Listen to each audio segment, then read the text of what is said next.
नमस्कार दोस्तों। भारत में कुख्यात अपराधी व मोस्ट वांटेड तो कई हैं, जैसे कश्मीर के आतंकवादी व अलगाववादी, पूर्वोत्तर के उग्रवादी, नक्सलवादी व माओवादी व अंडरवर्ल्ड के डॉन। लेकिन आज हम इस वीडियो में बात करेंगे भारत के 5 उन डाकुओं की जिनसे कभी लोग थर थर कांपते थे। तो वीडियो बहुत इंटरेस्टिंग होने वाला है, इसलिए वीडियो के अंत तक बने रहिएगा। साथ ही अगर आप गैंगस्टरों से जुड़ी जानकारी पाने में रुचि रखते हैं तो वीडियो को लाइक करके चैनल को सब्सक्राइब जरूर कर दीजिएगा।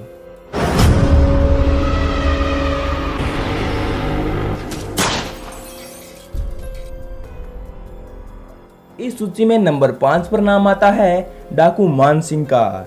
चंबल के डाकू विश्व प्रसिद्ध हैं। 1939 से 1955 तक चंबल में डाकू मान सिंह का खौफ था। यहाँ मान सिंह के नाम की तूती बोलती थी।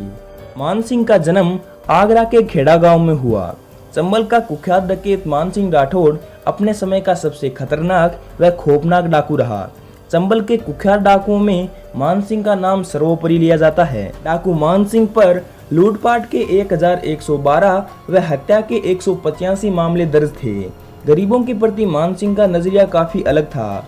वे अमीरों से धन लूटते व गरीबों में बांट देते थे। इस सूची में नंबर 4 पर नाम आता है डाकू वीरप्पन का। वीरप्पन मात्र 18 वर्ष की उम्र में शिकार करने वाले गिरोह का सदस्य बन गया। वीरप्पन तमिलनाडु व केरल के जंगलों में काफी समय तक रहा। कहा जाता है कि उसने केरल, कर्नाटक व तमिलनाडु के जंगलों में 900 से ज्यादा हाथियों को मार डाला था। वीरप्पन के पास सैकड़ों डकैतों की एक फौज थी, जिसके सहारे वो लंबे समय तक भारतीय मिलिट्री से बचा रहा। वीरप्पन को पकड़ने के लिए सरकार ने कुल 20 करोड़ रुपए खर्च किए, यानी कि हर साल लगभग 2 करोड़ रुपए। इस सूची में नंबर 3 पर नाम आता है निर्भय सिंह गुर्जर का। निर्भय सिंह गुर्जर चंबल के आखिरी बड़े डाकुओं में से एक था। निर्भय सिंह के गुट में कुल 70 से 75 डकैत थे, जो AK-47 जैसे हथियारों से लैस थे। इनके पास नाइट विजन दूरबीन, बुलेट प्रूफ जैकेट और कई मोबाइल फोन भी मौजूद थे। इटावा के पहलन निवासी निर्भय गुर्जर ने बीहड़ में 1.5 दशक तक राज किया।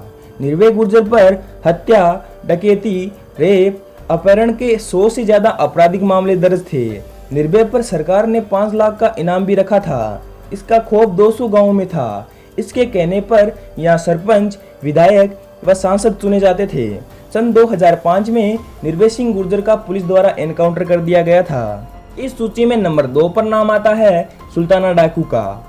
सुल्ताना डाकू को 20वीं सदी का पहला और चर्चित डाकू कहा जाता है। सुल्ताना डाकू से जुड़ी ज्यादा जानकारी तो उपलब्ध नहीं है, लेकिन कुछ सूचनाओं में बताया गया कि उत्तर प्रदेश के नजीबाबाद में एक टूटा फूटा किला है, जिसे सुल्ताना डाकू का किला कहा जाता है।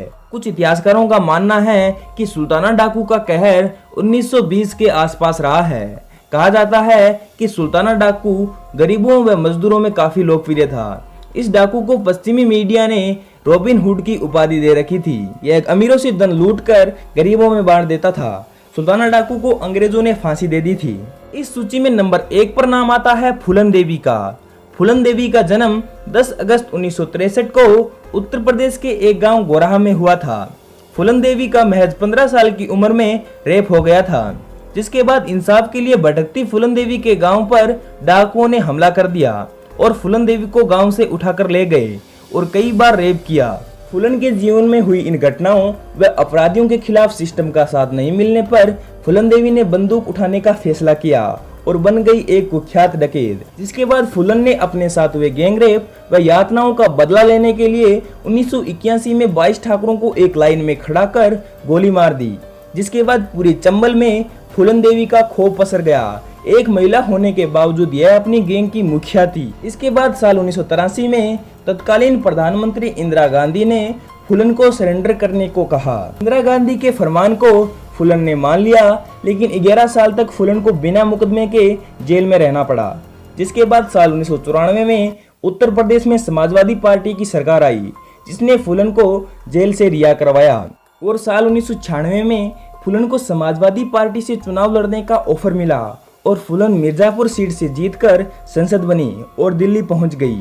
और इसके बाद साल 2001 फूलन की जिंदगी का आखिरी साल बना। इसी साल खुद को राजपूत गौरव के लिए लड़ने वाला योद्धा बताने वाले शेर सिंह राणा ने दिल्ली में फूलन देवी के निवास पर फूलन की हत्या कर दी हत्या के बाद राणा ने कहा कि उसने 1981 में हुई राजपूत भाइयों की हत्या का बदला ले लिया। तो दोस्तों यह थे भारत के 5 सबसे बड़े डाकू।